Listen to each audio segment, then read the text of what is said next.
السلام علیکم ورحمۃ اللہ وبرکاتہ۔ امید کرتا ہوں سب بخیر ہوں گے۔ آج کی اس ویڈیو میں ہم جانیں گے کہ سب سے پہلے نماز فجر کس نے ادا کی۔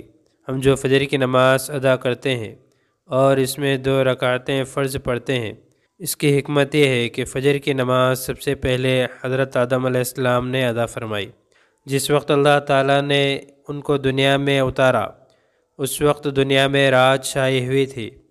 حضرت آدم علیہ السلام جنت کی روشنی سے نکل کر دنیا کی ابس تاریک اور اندھیری رات میں دنیا میں تشریف لائے۔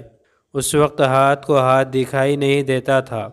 حضرت آدم علیہ السلام کو بڑی تشویش اور پریشانی لاحق ہوئی کہ یہ دنیا اتنی تاریک ہے، یہاں زندگی کیسے گزرے گی؟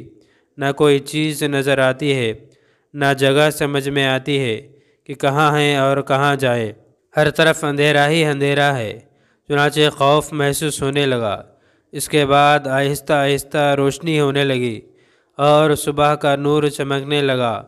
صبح صادق ظاہر ہوئی تو حضرت آدم علیہ السلام کی جان میں جان آ گئی۔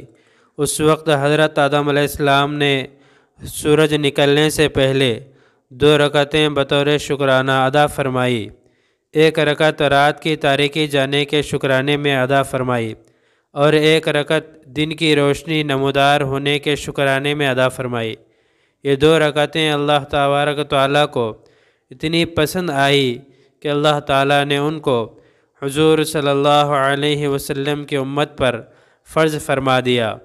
اس سے اندازہ لگائیے کہ یہ فجر کی نماز کتنی اہم ہے۔ اللہ تبارک و تعالیٰ سے دعا ہے کہ ہم سب کو پابندی کے ساتھ فجر کی نماز ادا کرنے کی توفیق عطا فرمائے۔ اس طرح کی اور ویڈیوز کے لیے ہمارے چینل کو سبسکرائب کریں، بازو میں لگے بیل آئیکن کو پریس کریں، زیادہ سے زیادہ شیئر کریں۔